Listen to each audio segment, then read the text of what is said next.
Kimber's KDS9C was a gun I thought was pretty cool, but it got off to a slow start with no optics plates or holsters immediately available. Now all that's changing as the KDS9C Rail elevates the game of the original KDS9C by introducing a different optic plate, night sights, an ambi safety, and an 18-round magazine. I carried this gun while putting over 1,000 rounds through it with 11 different types of ammunition and zero cleaning or lubrication. So stick around and find out how reliable the KDS9C is. Welcome back to the Humble Marksman channel. I'm David, and this is the Kimber KDS9C Rail. Now, for those of you who have watched the channel for a while know that last summer I got the Kimber KDS9C, the original one without the rail and only the single-sided safety. Kimber has since updated the model with an ambi safety that can be actuated from either side.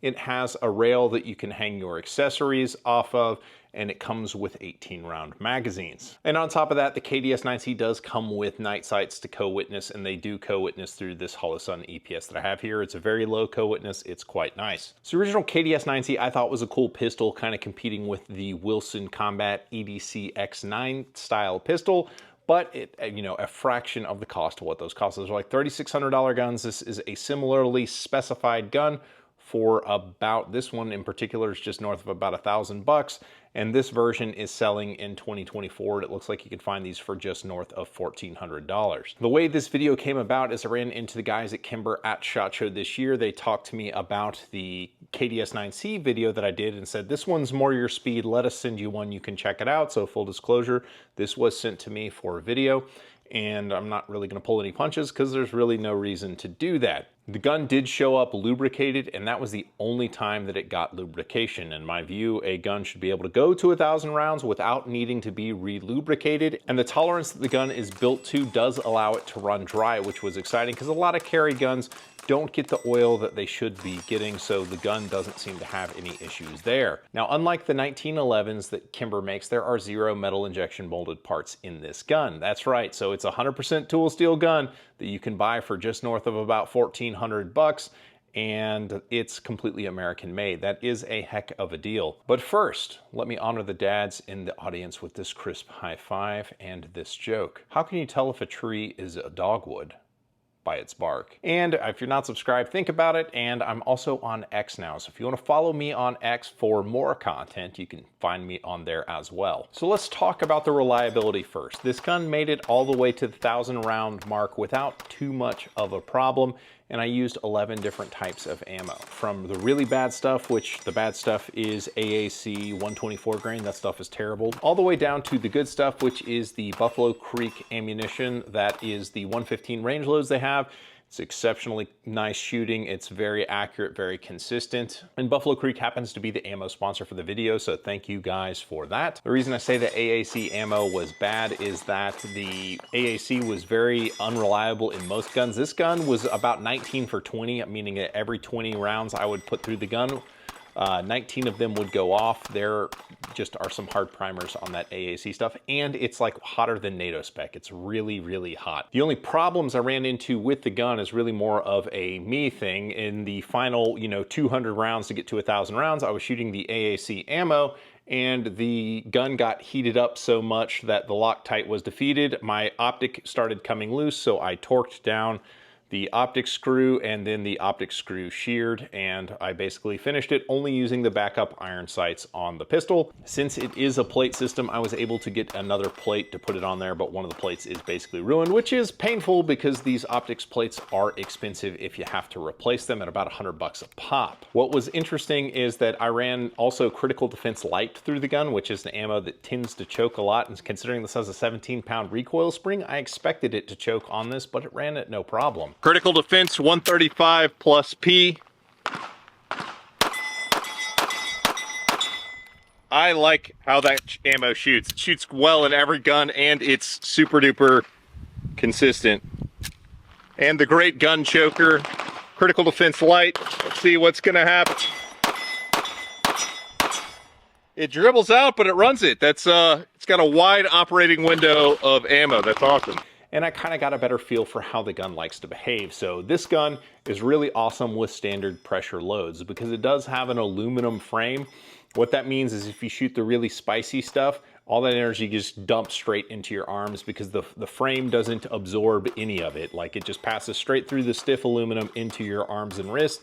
So like the AAC ammo and the plus P type ammo does kind of fatigue your wrists a bit faster. The standard pressure stuff is actually pretty pleasant to shoot, and it's not so much a problem. I don't share trigger pull weights anymore, but the trigger pull weight is a good trigger pull weight for a single action only gun. The safeties are very well machined and have super positive clicks. And if you are, you know, somebody who likes to use safeties when you're off target like I do, then you can put positive upward pressure on the safety and swoop it off, no problem. It's a very good design for the safeties. The mag button is a little bit oversized so that it's easy to reach without breaking your grip. I used to have a problem with the really spicy loads that would rotate the gun into my hand and I could drop mags. I've since kind of fixed my grip on the gun to where that's not a problem. But the gun does have a nice fat handle that makes it very pleasant to shoot, but it is skinny across the slide, which is the bit that goes into your pants when you're carrying it. So it actually is a really, really nicely sized carry gun. Like, I actually really enjoy carrying guns that are about this size, and I really enjoyed carrying this gun with just super crisp controls on the trigger and the safeties, the capability from the red dot, and the just characteristics of the gun make it, you know, super pleasant to carry, although it does come in at about 30 ounces. Accuracy from the gun is good. It is only a 30-ounce pistol, so steadying it to deliver accurate hits, you know, you do have to take your care in doing it, but if you do your part, the gun will do its. The gun's bull barrel, which has a gorgeous target crown, is just absolutely one of my favorite things about the gun. It is a weight-relieved barrel, a fluted barrel, if you will, so it's not too heavy.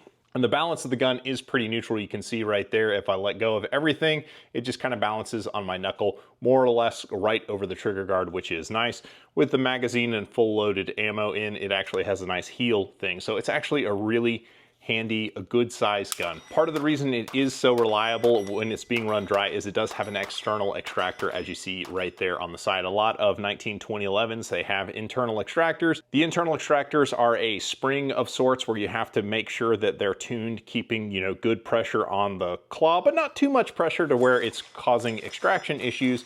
Whereas this is just an external extractor, it just works all the time. As far as where it stacks up next to the original KDS9C sort of counterpart, the sights are different. If you're somebody who's going to shoot irons and you don't care about a light, I would say that this is actually the right one to get, because this has a fully adjustable rear sight with a fiber optic front sight, which is super cool. Since there are now night sights available for this gun, I imagine that you can probably get them on this one as well if you want night sights, but I really like the sight picture of the original KDS9, and it is, you know, quite nice. So I would recommend this one if you want irons, this one if you want to go the optics route.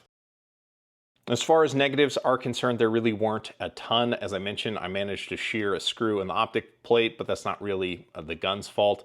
The optic plates don't come with the gun. You do have to buy an optic plate, which is annoying. And the optic plates for the popular ones do go out of stock, so it'd be awesome if they could get the supply of optics plates up and running a little bit nicer. There aren't a ton of options for holsters, but like I said, the TXC holster that I was able to get at SHOT Show for this works great. It's a pretty good holster and I'm pretty happy with it. And the big sort of takeaway from spending time with the pistol is that, like, this is not your, you know, grandparents' Kimber. You know, you're used to Kimber as a brand being like the go to Bass Pro or Cabela's and see all the pretty Kimbers in the case, and they're all 1911s, whereas this is a, you know, it's inspired by sort of the 1911 past, but it's taking sort of all of the best bits about what a 1911 is, and it's expanding their capability into a very capable carry gun. If you watch the channel, you know that I have a Staccato C2. I spent $2,600 buying this pistol thinking this was gonna be my, like, grail carry gun. And I can say that I like this gun more, full stop. This gun shoots nicer, it looks nicer. The only thing my Staccato C2 has over the Kimber KDS9C with the rail is the fact that it takes 2011 mags, which is useful if you want to stay in that ecosystem, and it has a little bit nicer fit, like it's just a little bit tighter. If that's something important to you, I can tell you unequivocally that the KDS9C Rail shoots nicer. So I suspect that this is going to be a gun that starts to find its way into holsters for people who are looking for single action only carry guns for a compact. Although the name being KDS9C does kind of beg the question, will there ever be a full-size KDS9? I don't know, but I'm sure we get to find out. Now, I appreciate you guys. If you want to watch my old video on the KDS9C, the original, you can watch that here.